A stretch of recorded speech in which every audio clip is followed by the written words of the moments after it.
Eram 2:30 da madrugada quando Gustavo Cadori, estudante de veterinária de 21 anos, percebeu que algo estava errado. No palco da Boate Kiss, o vocalista da banda gurizada fandangueira erguia um sinalizador pirotécnico enquanto a multidão cantava Amor de Chocolate, hit do cantor Naldo. Em segundos, faíscas atingiram o teto revestido de espuma. O que aconteceu nos minutos seguintes transformaria para sempre a história de Santa Maria, do Rio Grande do Sul e do Brasil inteiro. 242 vidas seriam ceifadas naquela noite de janeiro. Mais de 600 pessoas sairiam com marcas físicas e psicológicas que carregariam pelo resto de suas existências. E uma nação inteira seria forçada a confrontar uma verdade brutal. Aquela tragédia não foi um acidente. Foi o resultado de uma cadeia de negligências, ganância e descaso com a vida humana que poderia ter sido evitada em dezenas de momentos diferentes. Eu sou Marcos da Tina e este é o podcast investigativo que reconstrói, minuto a minuto, a maior tragédia coletiva do Brasil nos últimos 50 anos. Para entender o que aconteceu naquela madrugada de 27 de janeiro de 2013, precisamos primeiro entender o cenário. Santa Maria é uma cidade universitária no coração do Rio Grande do Sul, com cerca de 260 mil habitantes na época. A Universidade Federal de Santa Maria atraía jovens de todo o estado e de outras regiões do país. Era uma cidade conhecida pela juventude vibrante, pela vida noturna agitada e por uma atmosfera estudantil que lembrava cidades universitárias de todo o mundo. A Boate Kiss ficava na Rua dos Andradas, número 1925, no centro da cidade. Inaugurada em 2009, rapidamente se tornou um dos points mais procurados pela juventude local. A casa tinha capacidade oficial para 691 pessoas. Mas naquela noite de janeiro, entre 1.000 e 1.500 pessoas lotavam o espaço para a festa, aglomerados, organizada por estudantes de 6 cursos da Universidade Federal. Já aqui temos o primeiro sinal de que algo estava profundamente errado. A boate operava com quase o dobro de sua capacidade máxima. Mas a superlotação era apenas a ponta de um iceberg de irregularidades que se acumulavam havia anos. A banda gurizada fandangueira era uma atração conhecida na região, misturando ritmos sertanejos com música tradicional gaúcha. Apresentavam-se quase mensalmente na Kiss e tinham uma marca registrada: o uso de artefatos pirotécnicos durante os shows. Em sua página nas redes sociais, afirmavam que a banda inovava nos ritmos e na tecnologia. Nunca tinha acontecido um acidente antes, diziam ele. 2 dias antes da tragédia, o produtor da banda, Luciano Bonilha Leão, foi a uma loja de fogos de artifício em Santa Maria. Lá, ofereceram-lhe fogos especiais para ambientes internos, os chamados fogos indoor, que custavam cerca de R$50 cada. Luciano optou por comprar fogos de uso externo, conhecidos como Sputnik e Chuva de Prata, que custavam R$2,50 a unidade. 20 vezes mais barato. A embalagem desses produtos alertava claramente: uso exclusivo em ambientes externos. Por que essa diferença de preço? Os fogos indoor são projetados para soltar faíscas frias e de curto alcance, justamente para evitar incêndios em ambientes fechados. Os fogos externos, como o Sputnik usado naquela noite, soltam faíscas que podem alcançar até 4 metros de altura e atingir temperaturas extremamente elevadas. O teto da Boate Kiss tinha pouco mais de 3 metros de altura. Às 2h30 da madrugada de domingo, 27 de janeiro, o vocalista Marcelo de Jesus dos Santos subiu ao palco segurando o artefato pirotécnico. A música Amor de Chocolate começou a tocar e, no refrão, ele ergueu o braço com o sinalizador aceso. As faíscas subiram em direção ao teto. Naquele momento, ninguém na plateia imaginava o que estava prestes a acontecer. Afinal, aquele era um show como tantos outros que já tinham visto ali. Mas havia algo naquele teto que transformaria faíscas em um inferno. Espuma de poliuretano. O revestimento acústico da Kiss era feito com espuma comum, do tipo usado em colchões, sem nenhum tratamento anti-chamas. Esse material era usado para melhorar a acústica do ambiente, evitando o eco e melhorando a nitidez dos sons graves e agudos. O problema é que o poliuretano é altamente inflamável. Quando queima, libera gases extremamente tóxicos, incluindo ácido cianídrico, um dos compostos do cianeto. E aqui está um dado que gelou o sangue de todos que investigaram a tragédia. O gás liberado pela queima daquela espuma era quimicamente semelhante ao Zyklon B, utilizado pelos nazistas nas câmaras de gás durante a Segunda Guerra Mundial para exterminar milhões de pessoas. Em questão de segundos, as vítimas que inalassem aquela fumaça perderiam a consciência. Em poucos minutos, estariam mortas. Gustavo Cadori estava em frente ao palco quando viu as primeiras faíscas atingirem o teto. Ele descreveu assim o que aconteceu nos segundos seguintes, e eu cito: "Eu só vi que era sério quando percebi todo mundo virando para a saída. De repente as luzes se apagaram. Ouvi um estrondo. No empurra-empurra, caí e fui pisoteado. Pensei, não posso morrer aqui." No palco, o vocalista Marcelo e seguranças da boate tentaram apagar as chamas com um extintor de incêndio posicionado ao lado do palco. O equipamento não funcionou. A perícia posterior confirmaria que o extintor estava inoperante. Em nenhum momento, o músico usou o microfone para alertar as pessoas sobre o incêndio. O Ministério Público concluiria mais tarde, e eu cito novamente: "Os acusados revelaram total indiferença com a segurança e a vida das pessoas, assumindo o risco de matá-las." Em menos de 3 minutos, o fogo se alastrou por todo o teto do palco. Uma fumaça negra e espessa começou a descer sobre a pista de dança. O pânico se instalou imediatamente. E foi nesse momento que uma segunda falha catastrófica selou o destino de centenas de pessoas. A Boate Kiss tinha apenas uma porta de saída. Não havia saídas de emergência adequadas. As janelas dos banheiros estavam lacradas. A única porta disponível era estreita e estava parcialmente obstruída por barras de metal do tipo guarda-corpo, que restringiam significativamente a passagem.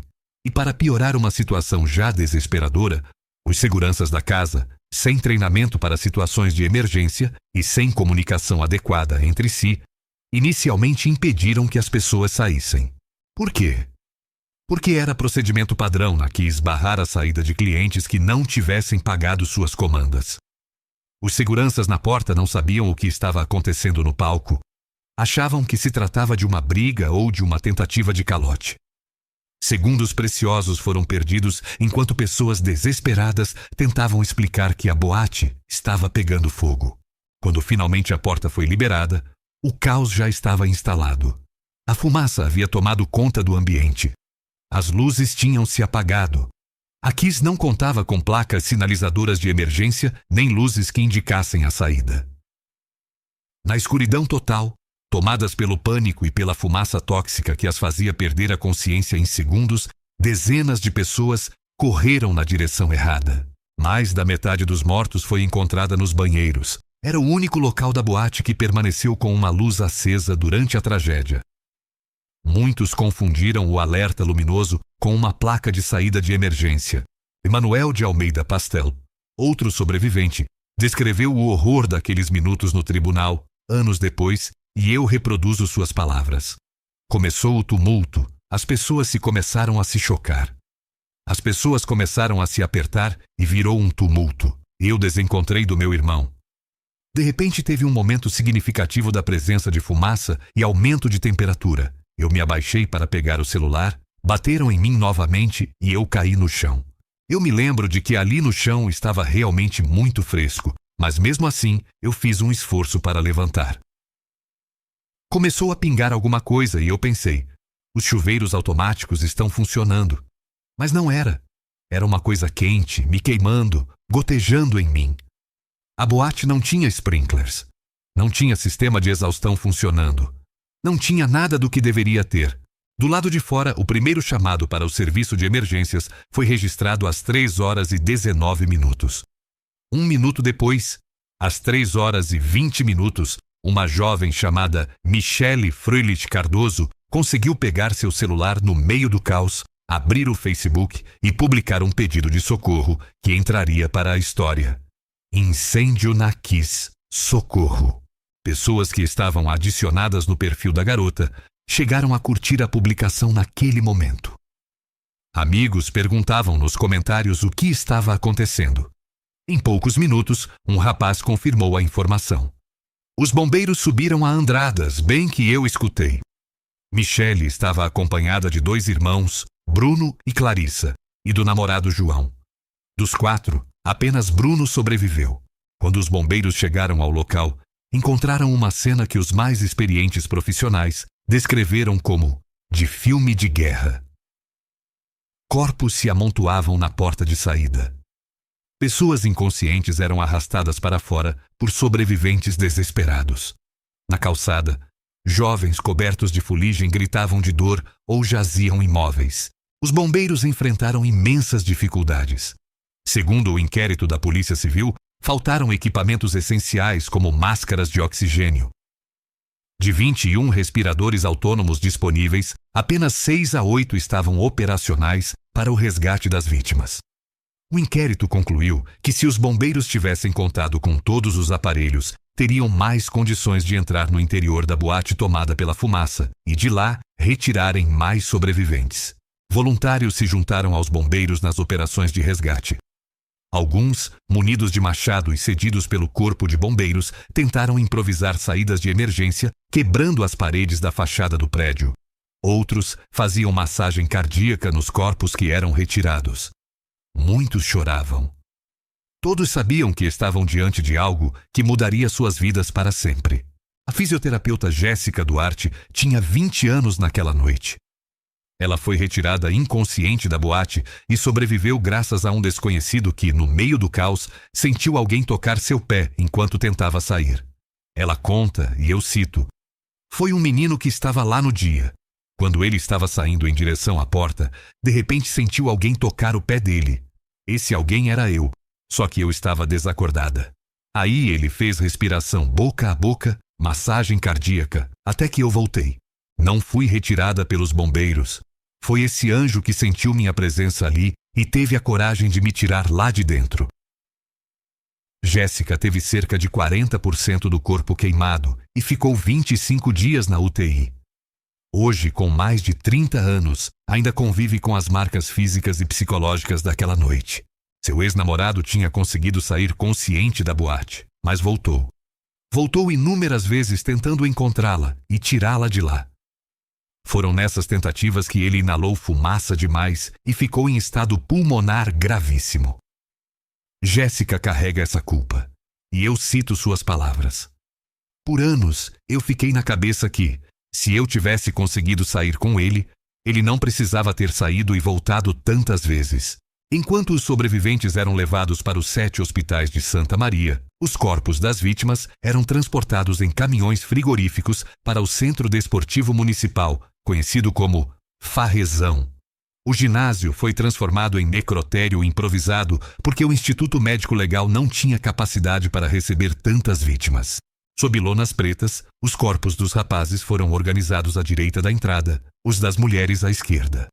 Voluntários, com panos umedecidos, limpavam o rosto coberto de fuligem das vítimas para facilitar o reconhecimento pelas famílias. Sobre os corpos, objetos pessoais eram guardados em sacos plásticos. Chaves, documentos, batons.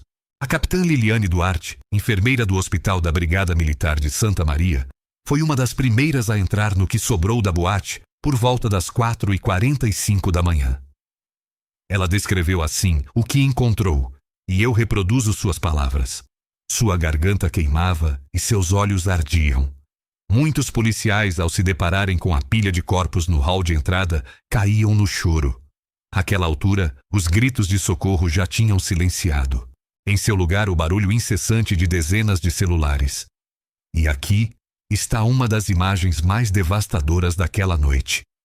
Em um dos celulares que tocava sem parar, o visor mostrava, ao lado da palavra "mãe", 134 ligações não atendidas. Algumas famílias se recusavam a acreditar que seus filhos estavam entre os mortos. Liliane conta que uma mãe olhou 3 vezes para o corpo de sua filha, insistindo que não era ela. A enfermeira perguntou se a jovem tinha alguma tatuagem. A mãe respondeu que sim, um coração com o nome dela. Quando Liliane puxou a lona que cobria a perna da jovem, a mulher teve uma crise de choro e disse: Eu sabia que era ela, mas tinha esperança de que não fosse. Perto dali, um pai, inconsolável, conversava com a filha morta. Te avisei tanto para tomar cuidado. Elaine Gonçalves foi acordada às 9 horas daquela manhã de domingo por um telefonema da filha. Os irmãos Gustavo e Davis não tinham voltado da Kiss. Elaine perdeu 2 filhos naquela noite. Ela conta que na noite anterior, antes de dormir, tinha entregado seus filhos a Deus em oração, como sempre fazia. Não teve nenhum pressentimento, nenhum palpite, apenas a certeza de que eles voltariam em segurança, como sempre voltavam.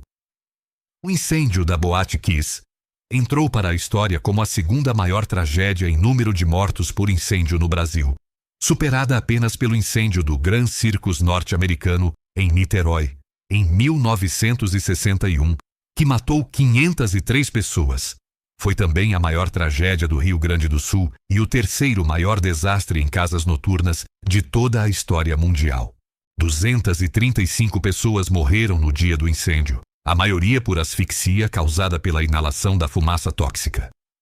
7 morreram nos meses seguintes, após internação hospitalar.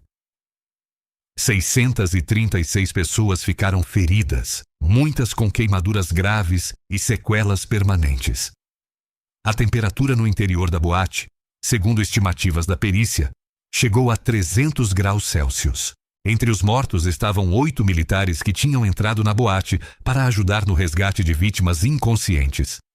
A presidente Dilma Rousseff cancelou uma agenda no Chile e viajou imediatamente para Santa Maria. Decretou luto oficial de 3 dias em todo o país. A Universidade Federal de Santa Maria suspendeu suas atividades acadêmicas. A cidade decretou luto de 30 dias. Mas o luto daria lugar à revolta quando as investigações começaram a revelar a extensão das negligências que tinham tornado aquela tragédia possível. O inquérito policial identificou pelo menos 18 erros e omissões graves que contribuíram para o alto número de vítimas. O uso de fogos de artifício inadequados para ambiente interno. A espuma inflamável sem tratamento anti-chamas no revestimento acústico. O extintor de incêndio inoperante. A ausência de saídas de emergência, a falta de sinalização, a superlotação, o sistema de exaustão bloqueado por janelas fechadas, a ausência de sprinklers, a falta de treinamento dos seguranças para situações de emergência, as obras realizadas sem autorização e sem responsável técnico. E, talvez o mais revoltante de tudo, uma fiscalização que tinha permitido o funcionamento irregular da casa por anos.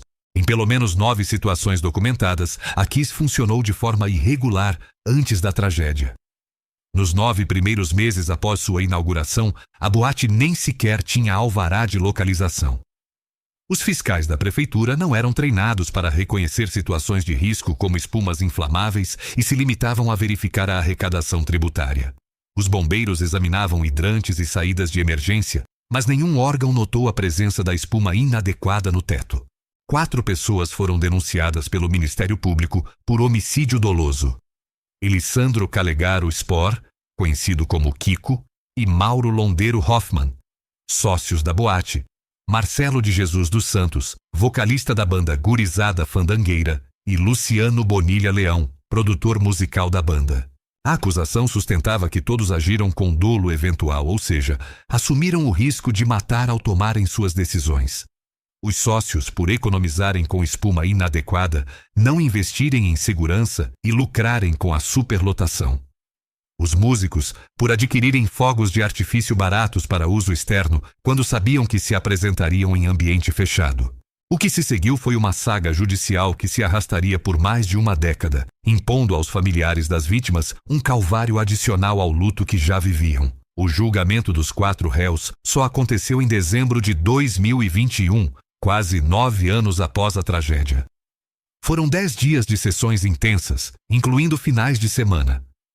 215 pessoas foram ouvidas ao longo do processo, entre sobreviventes, testemunhas, peritos e os próprios réus. Os depoimentos dos sobreviventes no tribunal foram devastadores.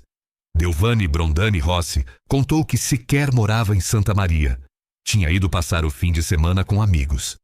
No meio do caos, Conseguiu percorrer parte do caminho com o irmão e amigos, mas logo se perderam na escuridão e na fumaça.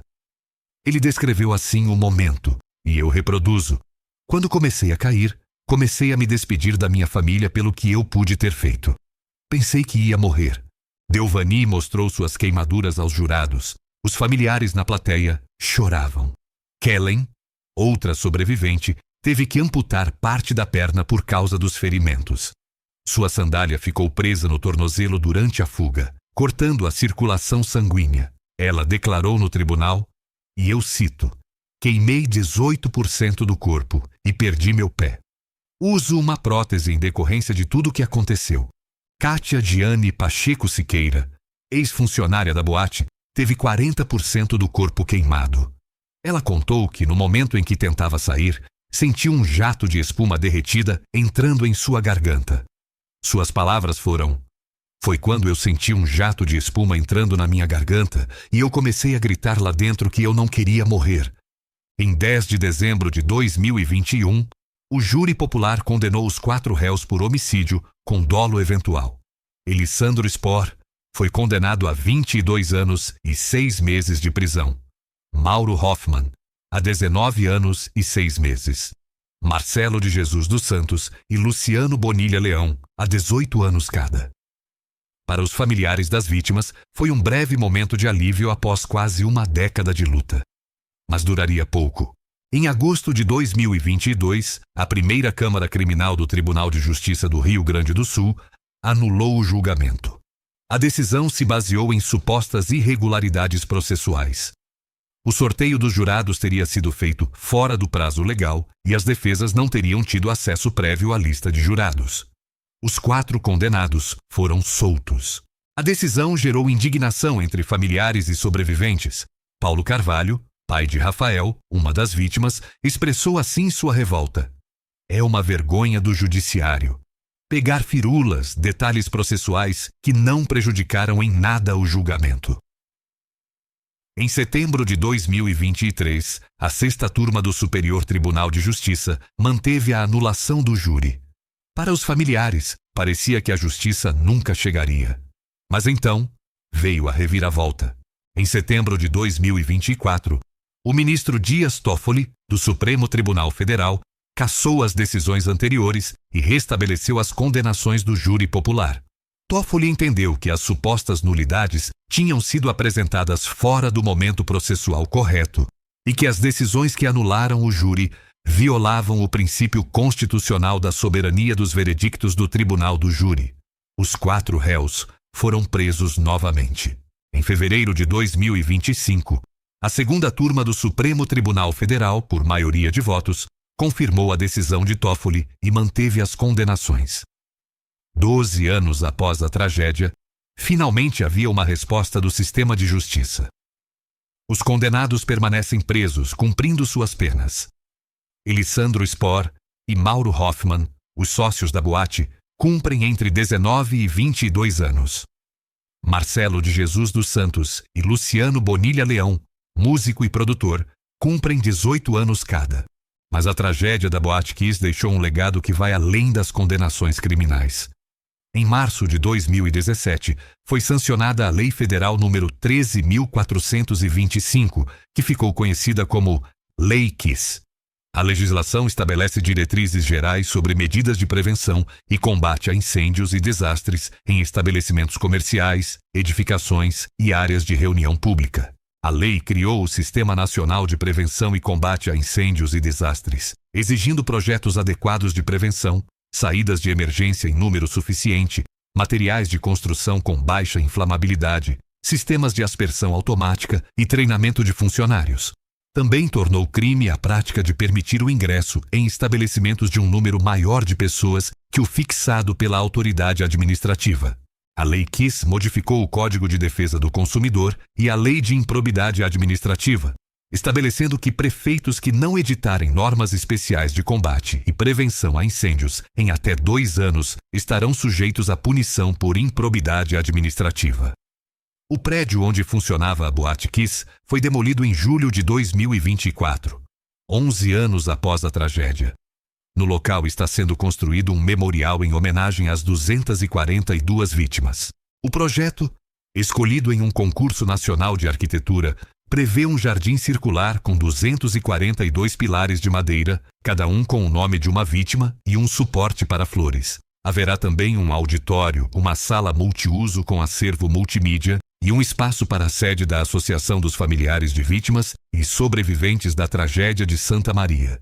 Gabriel Rovadowski Barros, sobrevivente da tragédia e atual presidente da associação, declarou no dia da conclusão da demolição, e eu reproduzo suas palavras: "Agora a memória está a céu aberto, e isso contagia as pessoas que residem aqui. A cidade sente algo se transformar. O trabalho da construção da memória é através da possibilidade da gente contar a história em um lugar seguro, que será o memorial. Todos os anos, no dia 27 de janeiro, familiares, sobreviventes e amigos se reúnem em Santa Maria para homenagear as vítimas. A programação inclui vigílias, caminhadas silenciosas e o tradicional Minuto do Barulho às 2h30 da madrugada, horário em que o incêndio começou. Em 2023, na ocasião dos 10 anos da tragédia, a Semana de Memória às Vítimas da Boate Kiss foi oficialmente instituída no calendário do município. O lema é: lembrar para não repetir. A gaúcha Cristiane Clavé tinha 26 anos quando sobreviveu ao incêndio. Ela estava na Kiss para comemorar um aniversário e perdeu 15 amigos naquela noite. Sem cicatrizes visíveis no corpo, Cristiane não precisou ser internada imediatamente. Mas uma tosse persistente a levou ao médico 2 dias depois. Exames revelaram queimaduras internas, nos pulmões. Ela faz acompanhamento médico até hoje e fará pelo resto da vida. E ela representa milhares de sobreviventes que, mesmo sem marcas aparentes, carregam sequelas físicas e psicológicas permanentes. O Centro Integrado de Atendimento às Vítimas de Acidentes, o CIAVA, foi criado no Hospital Universitário de Santa Maria, especificamente para atender as vítimas da Kiss. Ao longo dos anos, 602 vítimas passaram pelo centro, recebendo atendimento multidisciplinar de pneumologistas, psiquiatras, fisioterapeutas, fonoaudiólogos, assistentes sociais e psicólogos. Estudos psicológicos realizados com sobreviventes identificaram padrões recorrentes: medo do escuro, dificuldade de permanecer em locais fechados, hipervigilância constante, verificação obsessiva da presença de extintores de incêndio e rotas de fuga. Muitos relatam que o trauma os acompanha diariamente, manifestando-se de formas imprevisíveis. Gabriel Rovadowski, o presidente da Associação das Vítimas, resume assim o impacto em sua vida. E eu cito suas palavras: "Tive minha juventude arrancada." Talvez uma das histórias mais cruéis da saga da Boate Kiss seja o que aconteceu com alguns pais de vítimas nos anos seguintes à tragédia.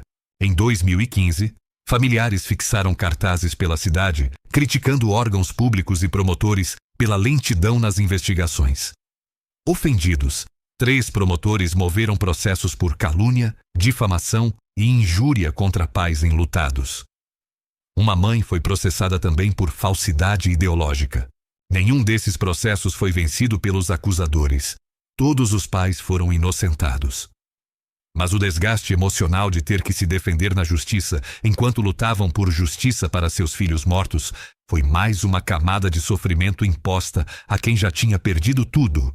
A jornalista Daniela Arbex passou 2 anos e meio investigando a tragédia da Boate Kiss. Entrevistou mais de 100 pessoas entre sobreviventes, familiares de vítimas, equipes de resgate e profissionais de saúde. O resultado foi o livro Todo Dia à Mesma Noite, a História Não Contada da Boate Kiss, publicado em 2018. Arbex conta que durante o processo de escrita emagreceu 10 quilos, perdeu metade dos cabelos e começou a fazer terapia. Ela declarou, e eu reproduzo: "Qualquer um de nós poderia estar dentro daquela boate naquela noite, ou então poderia ter perdido alguém dentro daquela boate naquela noite." Uma das frases que mais ouvi durante os depoimentos foi: "Não estava do lado do meu filho no momento em que ele mais precisou de mim." Isso me impactou. O livro foi adaptado pela Netflix em 2023 na minissérie homônima, que gerou comoção mundial pela tragédia e revolta pela impunidade que naquele momento ainda prevalecia. Hoje, mais de uma década depois, a Boate Kiss permanece como um lembrete brutal de que tragédias não são inevitáveis. São o resultado de escolhas. Escolha de comprar fogos de artifício baratos. Escolha de usar espuma inflamável no teto. Escolha de não manter extintores funcionando. Escolha de não ter saídas de emergência. Escolha de lotarem a casa além da capacidade. Escolha de não treinar funcionários. Escolha de fiscalizar apenas o necessário. Escolha de priorizar lucros sobre vidas. 242 pessoas morreram porque, em dezenas de momentos diferentes, alguém escolheu o caminho mais fácil, mais barato, mais conveniente. E quando todas essas escolhas se somaram, o resultado foi uma catástrofe. Mas há uma dimensão desta tragédia que muitas vezes escapa às manchetes e às estatísticas. A dimensão humana, individual de cada uma das 242 vidas interrompidas. Entre as vítimas estavam estudantes de medicina, engenharia, veterinária, direito. Havia jovens que tinham acabado de passar no vestibular e outros que estavam prestes a se formar. Havia casais de namorados que morreram abraçados. Havia irmãos que perderam irmãos. Havia filhos únicos cujas famílias ficaram destruídas para sempre. Brady Adrian Gonçalves Silveira era tenente da Companhia de Comunicações Mecanizada do Exército. Bruno Portela Frix tinha acabado de se formar em administração pela Universidade Federal de Santa Maria em 2012, menos de um ano antes da tragédia. Bruna Brondani Papalia era advogada e tinha um escritório na cidade. Luiz Fernando Donati e Flávia de Carli Magalhães eram um casal apaixonado. Ela era diretora de marketing de uma empresa júnior. Morreram juntos, abraçados. Gustavo e Davis Marques Gonçalves eram irmãos. Morreram na mesma noite, deixando a mãe Elaine com um vazio impossível de preencher. Cada um desses nomes representa uma história única. Sonhos interrompidos. Futuros que nunca acontecerão. Famílias que nunca serão as mesmas. O Papa Francisco, durante a Jornada Mundial da Juventude, em julho de 2013, fez uma homenagem às vítimas que ecoou pelo mundo. Eu reproduzo suas palavras. Com a cruz, Jesus se une ao silêncio das vítimas da violência, que já não podem gritar. Sobretudo, os inocentes e os indefesos. Com a cruz, Jesus se une às famílias que se encontram em dificuldades e que choram a trágica perda de seus filhos, como no caso dos 242 jovens vítimas do incêndio na cidade de Santa Maria, no começo deste ano. Rezemos por eles. A tragédia da Boate Kiss também teve repercussões internacionais significativas. A série de televisão americana CSI, Crime Scene Investigation, uma das mais populares do mundo, dedicou um episódio especial ao caso em janeiro de 2014. O episódio, chamado Torch Song, recriou uma situação semelhante à da boate brasileira. Uma banda que usa pirotecnia em um ambiente com espuma de poliuretano no teto. Em Buenos Aires, Argentina, a tragédia de Santa Maria reabriu feridas de uma catástrofe semelhante ocorrida em 2004 na discoteca República Cromagnon, que matou 194 pessoas. Nilda Gomes, mãe de uma das vítimas argentinas, viajou ao Brasil diversas vezes para apoiar os familiares brasileiros. Ela declarou, e eu reproduzo, dizíamos tanto, nunca mais Cromagnon, e trabalhamos tanto na prevenção para que aquilo não mais acontecesse, que não nos atentamos para o fato de que mundialmente poderia voltar a acontecer. E isso aconteceu tão perto de nós, em um país vizinho. Vimos aqui tudo o que vivemos.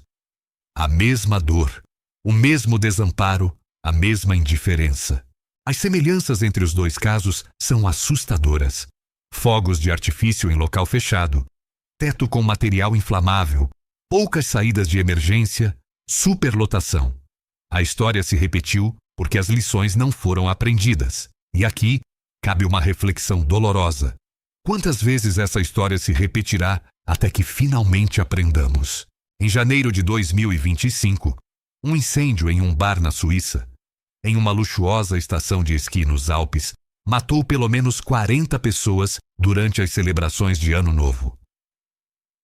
As primeiras investigações apontaram causas semelhantes. Fogo que se propagou rapidamente por um teto de madeira, dificultando a evacuação dos presentes. O coletivo quis que não se repita, formado por sobreviventes e familiares das vítimas de Santa Maria, emitiu uma nota sobre o caso suíço. Eu reproduzo o que disseram. É um padrão. A repetição de tragédias em casas noturnas demonstra que falhas conhecidas continuam acontecendo. Os impactos psicológicos nos sobreviventes são profundos e duradouros. Pesquisadores que acompanharam as vítimas ao longo dos anos identificaram o que chamam de temporalidade própria do trauma. Para muitos sobreviventes, o incêndio não é um evento do passado, mas uma presença constante, sempre atual. As lembranças são acionadas de formas imprevisíveis. O cheiro de fumaça, um ambiente escuro, uma música que tocava naquela noite. Muitos desenvolveram rituais de verificação obsessiva. Ao entrar em qualquer lugar fechado, a primeira coisa que fazem é localizar as saídas de emergência e os extintores de incêndio. Alguns não conseguem mais frequentar casas noturnas, bares ou qualquer ambiente que lembre a Kiss. Há relatos de sobreviventes que não conseguem dormir com as luzes apagadas. Outros que entram em pânico ao sentir o menor cheiro de queimado. Há quem tenha desenvolvido claustrofobia severa.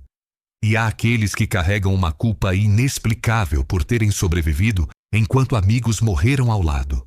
Os profissionais de saúde que atenderam as vítimas também foram profundamente afetados.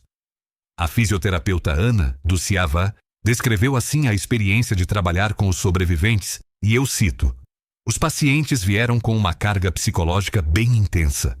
Houve vítimas que foram com amigos para a boate e todos estes morreram. Outros perderam irmãos. O fisioterapeuta é o profissional mais próximo, porque atende o paciente mais vezes. Muitas vezes aquela vítima conversa mais conosco do que com outros profissionais da equipe. Foi um desafio porque tínhamos que manter a firmeza para dar o suporte para esses pacientes, todos muito jovens. A cidade de Santa Maria nunca mais foi a mesma. Muitos moradores da Rua dos Andradas, onde ficava a boate, não suportaram viver perto de um local onde morreram centenas de pessoas e se mudaram. Os imóveis da região perderam cerca de 20% do valor de mercado. Um dos vizinhos contou que, de sua casa, era possível ver o buraco feito atrás do palco da boate na tentativa de socorrer as vítimas. A visão diária daquele buraco era insuportável. Os músicos profissionais da cidade, que viviam de apresentações em festas, tiveram graves perdas financeiras. Mesmo após o fim do luto oficial, o comportamento dos santamarienses permaneceu avesso a diversões coletivas por muito tempo. Muitos perderam amigos ou familiares e não conseguiam mais frequentar ambientes festivos. Após a tragédia, os catadores de lixo da cidade começaram a encontrar enormes quantidades de espuma sendo jogadas fora por empresas que usavam o mesmo material. 2 deles contaram ter coletado 50 sacos para vender às recicladoras. A espuma de poliuretano tinha se tornado um símbolo de morte para todo o país. E o que dizer da responsabilidade dos que deveriam ter fiscalizado e não fiscalizaram? Miguel Caetano Pacini, titular da Secretaria de Controle e Mobilidade Urbana de Santa Maria na época, declarou que os fiscais da prefeitura não eram treinados para reconhecerem situações de risco como espumas inflamáveis. Eles se limitavam a verificar a arrecadação tributária das empresas, deixando a questão do fogo para os bombeiros. Por sua vez, o presidente do Sindicato dos Municipários disse que a omissão foi da prefeitura, que tinha uma fiscalização, nas palavras dele, sucateada e amordaçada. A mordaça significava que muitos cargos de direção eram ocupados por pessoas nomeadas politicamente, que tinham colaborado em campanhas eleitorais e queriam ser acomodadas nas secretarias. Esses indivíduos não tinham qualificação técnica e inibiam o trabalho dos servidores de carreira qualificados. Uma comissão parlamentar de inquérito no Congresso Nacional, concluída em julho de 2013, determinou que as maiores responsabilidades eram dos músicos e dos empresários da boate, bem como dos bombeiros. No entanto, a CPI não criticou pesadamente a prefeitura, gerando revolta entre os familiares das vítimas. O inquérito que responsabilizava o então prefeito de Santa Maria, César Schirmer, foi arquivado. Nenhum funcionário público foi punido criminalmente. Para os familiares, era mais uma prova de que o sistema protegia os seus. O jornalista Dylan Araújo, que cobriu a tragédia para as rádios da EBC, descreveu assim O clima no ginásio onde os corpos foram levados, e eu reproduzo suas palavras. Os familiares iam ao ginásio da cidade para procurar por informações e fazer o reconhecimento das vítimas. E por isso, de tempos em tempos, a gente ouvia os gritos desconsolados rompendo aquela atmosfera de silêncio e de tensão. Outros familiares tentando consolar aqueles que se encontravam numa emoção de desespero maior. O sobrevivente Gabriel Rovadowski tinha 18 anos e estava em sua primeira noite em uma casa noturna quando o incêndio aconteceu. Ele descreveu assim o momento em que percebeu a gravidade da situação, e eu cito: "Era como se eu tivesse mergulhando. A fumaça desceu sobre nós e tudo ficou escuro. Eu não conseguia respirar, não conseguia ver, não sabia para onde ir." Gabriel sobreviveu. Formou-se psicólogo. Fez mestrado. Está fazendo doutorado estudando distúrbios de comunicação, tema que ele próprio reconhece ter relação com sua história.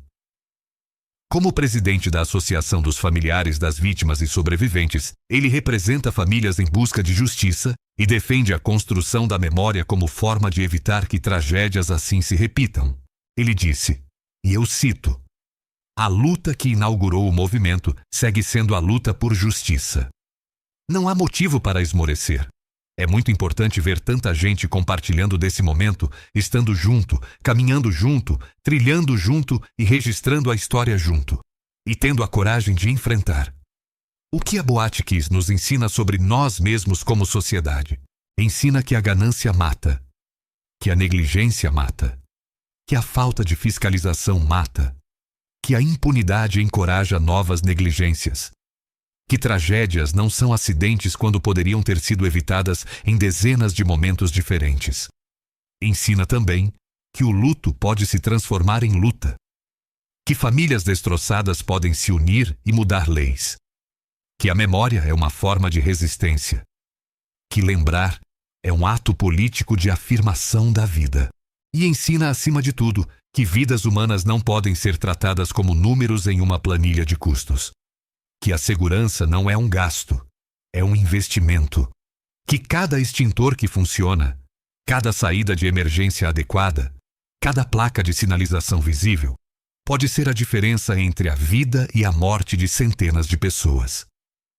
Em um dos celulares resgatados da boate naquela noite, a tela mostrava 134 ligações não atendidas de uma mãe tentando falar com seu filho.